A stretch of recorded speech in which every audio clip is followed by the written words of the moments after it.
It's time for your local Farm News Week in Review here on AM 960 KLTF. This week in Farm News, Minnesota's May egg production was down 14% from April, this according to the USDA's National Agricultural Statistics Service Minnesota Field Office. Total eggs produced in May numbered 220 million.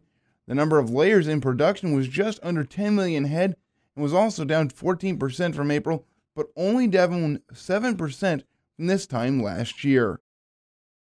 As the warmer weather continues, the Minnesota Department of Agriculture urges growers and applicators to use caution when spraying soybean fields to control aphids.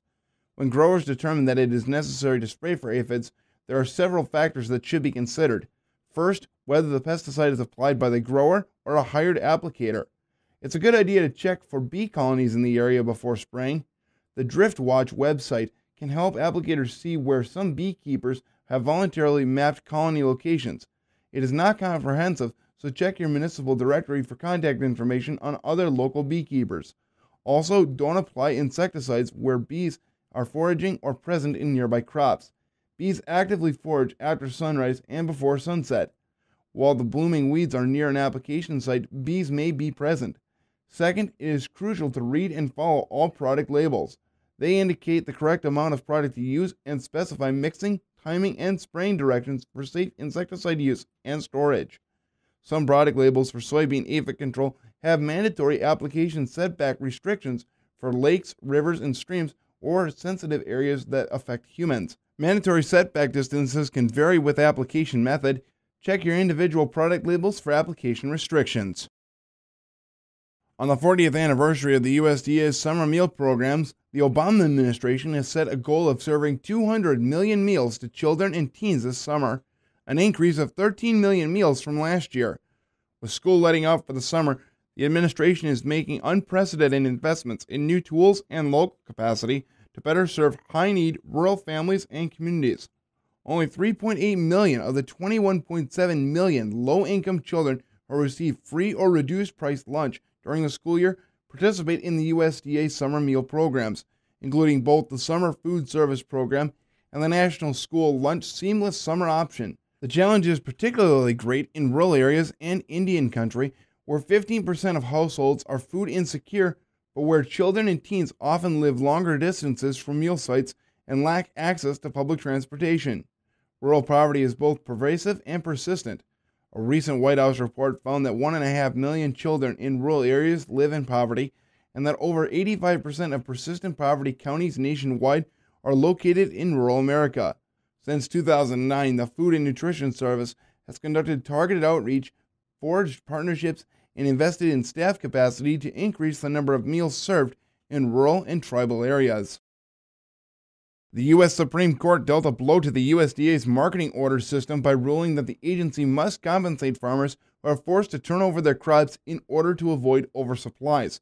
At issue is the marketing order for raisins that props up prices by requiring producers to put excess supplies into a reserve pool rather than selling them. In an 8-1 decision on Monday, the court agreed with California raisin producers Marvin and Laura Horn that the reserve requirement amounted to a government taking of their property. It was the second victory for the Horns at the High Court in 2 years. In 2013, the justices decided unanimously that federal courts had to hear the Horns' claim that the reserve requirement amounted to an unconstitutional taking of private property. The Ninth U.S. Circuit Court of Appeals, which had originally ruled that the courts lacked jurisdiction to hear the takings claim, in 2014 denied the Horns' claim that the reserve requirement was unconstitutional. The justices rejected the appeals court's reasoning that farmers weren't entitled to compensation because they received the benefit of an orderly raisin market in exchange for the reserve requirement, and that they could easily avoid the system by planting other crops. The USDA's Agricultural Marketing Service oversees marketing orders for an array of fruits, vegetables, and nuts, but many of them do not have the supply controls the raisin order has and are instead limited to standardizing quality and packaging. A 1937 law that authorized the marketing orders made it legal for the programs to control supplies through the reserve requirement. The USDA did not immediately respond to requests for comment. The U.S. Department of Agriculture this week announced additional steps that it will be taking to integrate climate change adaptation into the USDA's programs and operations. These efforts will help ensure taxpayer resources are invested wisely and that the USDA services and operations remain effective under current and future climate conditions. The effects of climate change are complex and far-reaching, and it is clear that the potential changes could have important impacts on the ability of the agency to fulfill its common mission.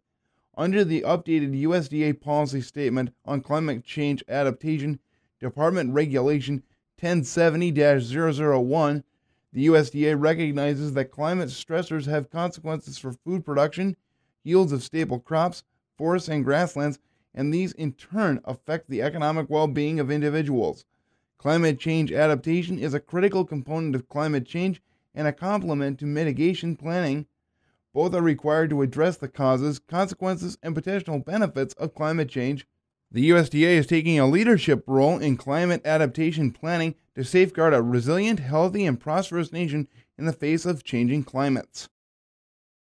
Agriculture Secretary Tom Vilsack this week announced the availability of $17.5 million in financial and technical assistance to help eligible conservation partners voluntarily protect, restore, and enhance critical wetlands on private and tribal agricultural lands. Funding will be provided through the Wetland Reserve Enhancement Partnership, a special enrollment option under the Agricultural Conservation Easement Program's Wetlands Reserve Easement component. It is administered by NRCS. Under WREP, states, local units of government, non-governmental organizations, and American Indian tribes collaborate with the USDA through cooperative and partnership agreements. These partners work with willing tribal and private landowners who voluntarily enroll eligible land into easements to protect, restore, and enhance wetlands on their properties. WREP was created through the 2014 Farm Bill and was formerly known as the Wetlands Reserve Enhancement Program.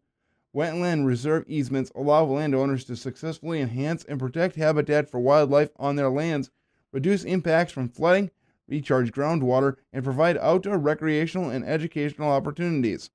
The voluntary nature of the NRCS's easement programs allows effective integration of wetland restoration on working landscapes, providing benefits to farmers and ranchers who enroll in the program, as well as benefits to the local and rural communities where the wetlands exist.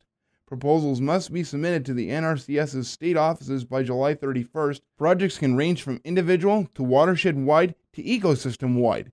Under a similar program in the 2008 Farm Bill, NRCS and its partners entered into 272 easements that enrolled more than 44,000 acres of wetlands from 2009 through 2013. Most of those agreements occurred through the Mississippi River Basin Healthy Watersheds Initiative. Through partnerships, the MRBI identifies high-priority watersheds where focused conservation on agricultural land can make the most gains in improving local, state, and regional water quality. The new collaborative, WREP, will build on those successes by providing the financial and technical assistance necessary for states, non-governmental organizations, and tribes to leverage resources to restore and protect wetlands and wildlife habitat. Agriculture Secretary Tom Vilsack this week announced a new report on discoveries by USDA researchers that have led to new patents and inventions with the potential for commercial application and potential economic growth. The USDA's innovations include this annual report range from USDA-supported research that could offer solutions for millions who suffer from allergies from peanuts and wheat to safe mosquito control that can help halt the transmission of diseases they spread and others. The USDA received 83 patents in fiscal year 2014, up from 51 patents the year before. The USDA filed 119 patent applications and disclosed another 117 new inventions, which may lead to future patents and are detailed in the department's 2014 annual report on technology transfer. Helping drive those innovations, the USDA has 267 active cooperative research and development agreements with outside partners, which includes universities and other organizations, and more than 100 small businesses. The USDA's Technology Transfer Program is administered by the Agricultural Research Service, the USDA's principal intramural scientific research agency.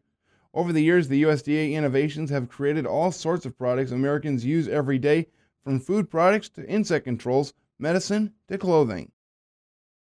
And that concludes this week's local Farm News Week in Review here on AM 960 KLTF. Farm news available online 24/7 at fallsradio.com. This is Farm Director Scott Colomb saying, thanks for listening.